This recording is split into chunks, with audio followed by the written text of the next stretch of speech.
Hello everyone, this is your host, Bobby L, and I welcome you all to a new video. This is a remake of one of my most recent uploads, known as Lineaos, Cosmology and Atmosphere, which someone pointed out in the comment section that the images that I was discussing did not appear on screen. I decided to check the original file, and he was right, or she was right. So I'm going to delete the old version and I'm going to upload this version of it, which is the new one, which hopefully does show the images I was discussing. So without further ado, let's get back to the video.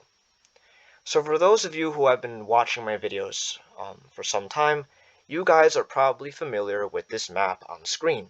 This is the bird's eye view map of the world of Lineaos. So this map displays its continents and seas. For example, we have the continent of Mu and Nu. We have the inland sea known as the Denarian Seaway. We have the vast world ocean known as the Cosmologic Ocean.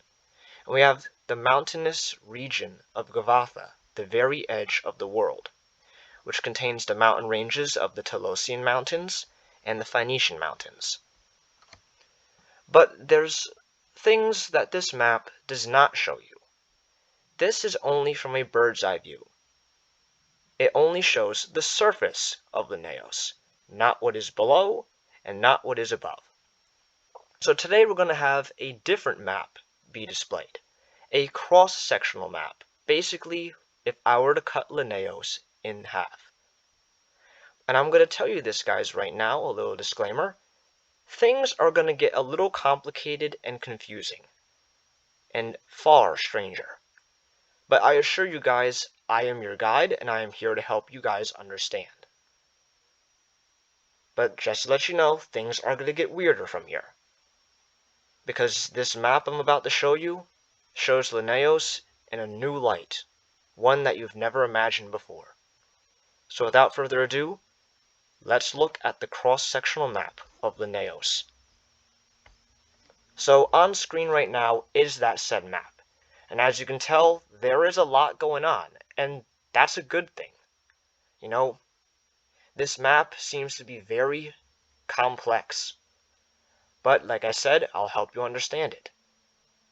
We see some unknown structures as well as some familiar structures, but from a very different angle.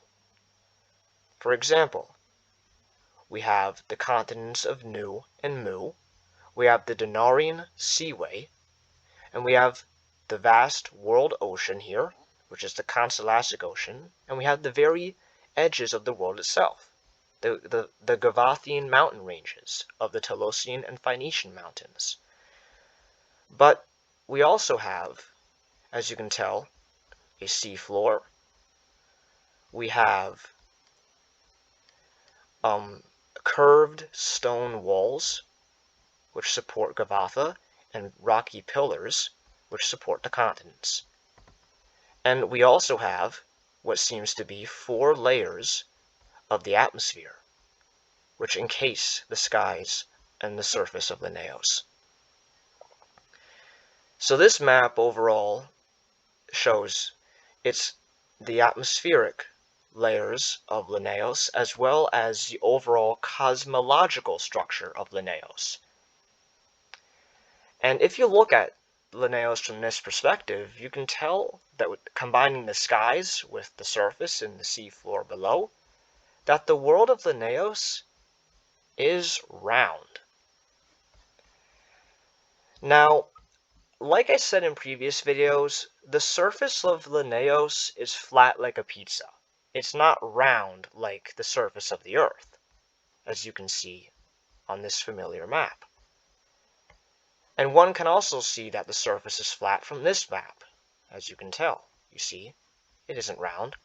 But taking the cosmos and the skies above and combining it with the ocean floor and the curved walls of Gavatha below, the world of Lineaos is a sphere. Lineaos exists within a ball, if you think about it.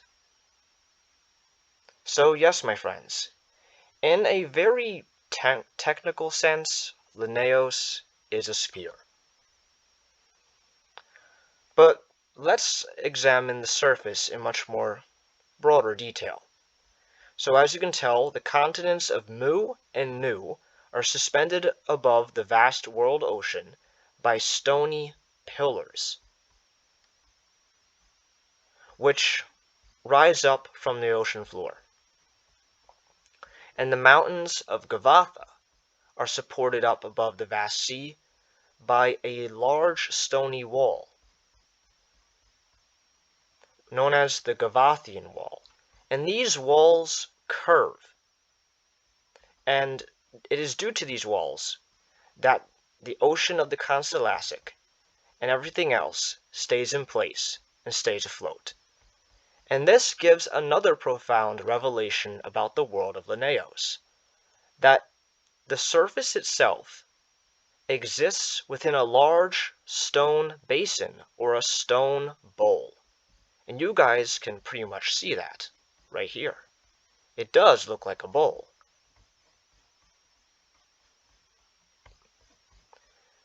This would mean that from a bird's eye perspective, the mountains of Gavatha are the rim of the stone bowl, and that the Constellasic Ocean and the continents all make up a large soup, if you will.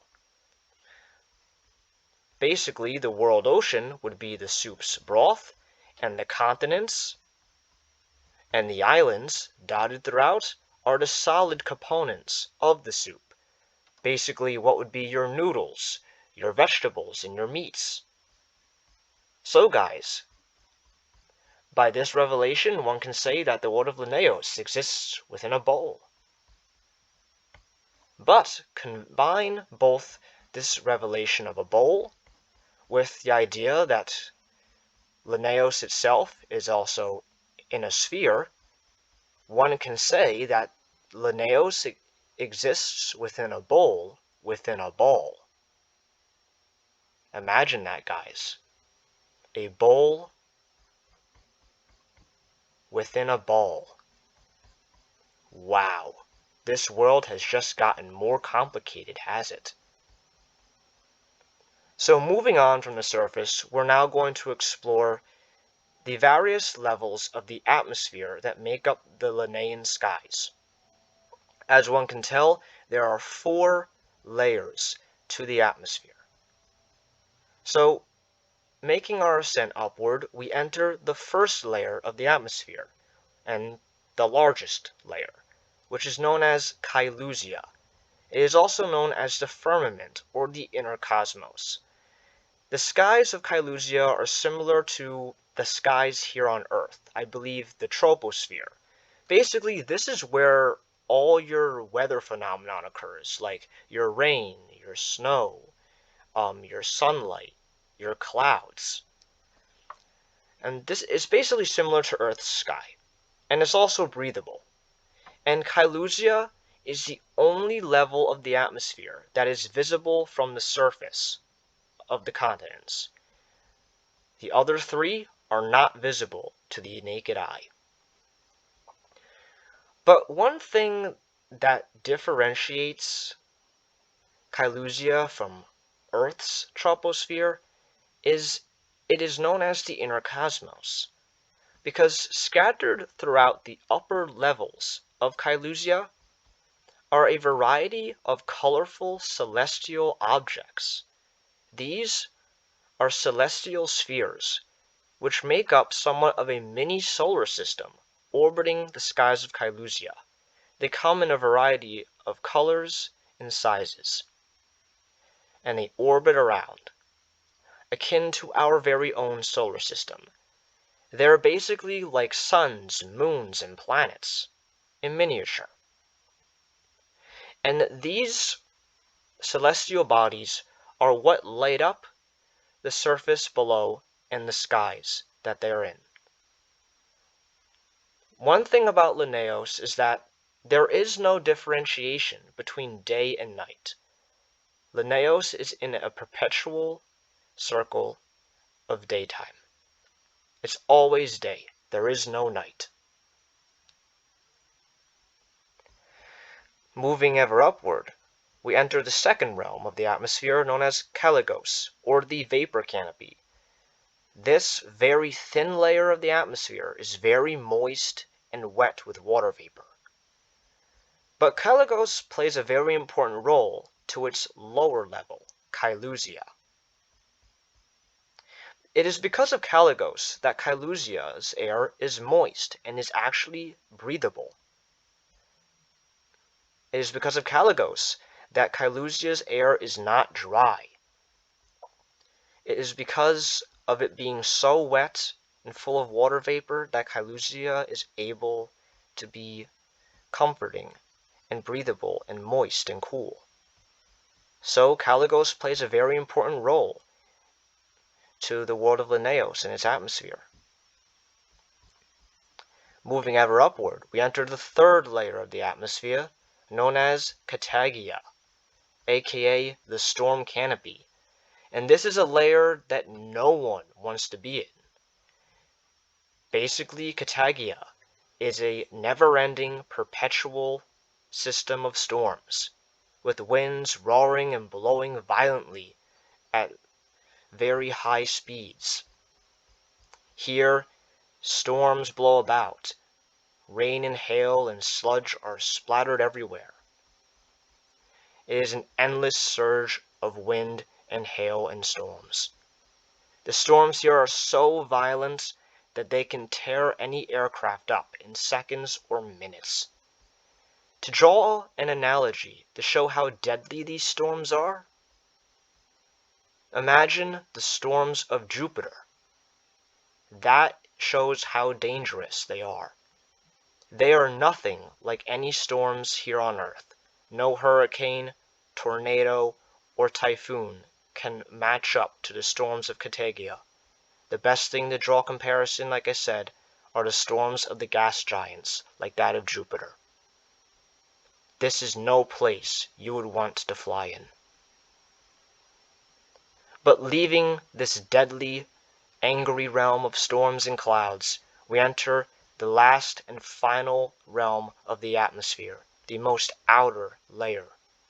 And this is known as Astrea, or the outer cosmos, also known as the abyss.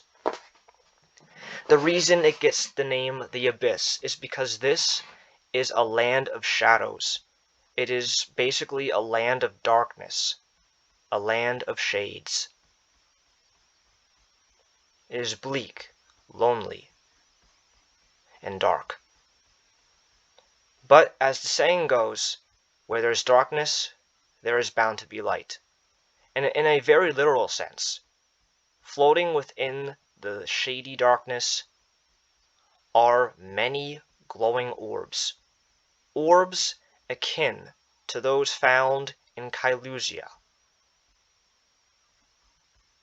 These spheres are like suns, moons, and planets, all scattered throughout the shady sea. And it is the very reason that it is also known as the outer cosmos.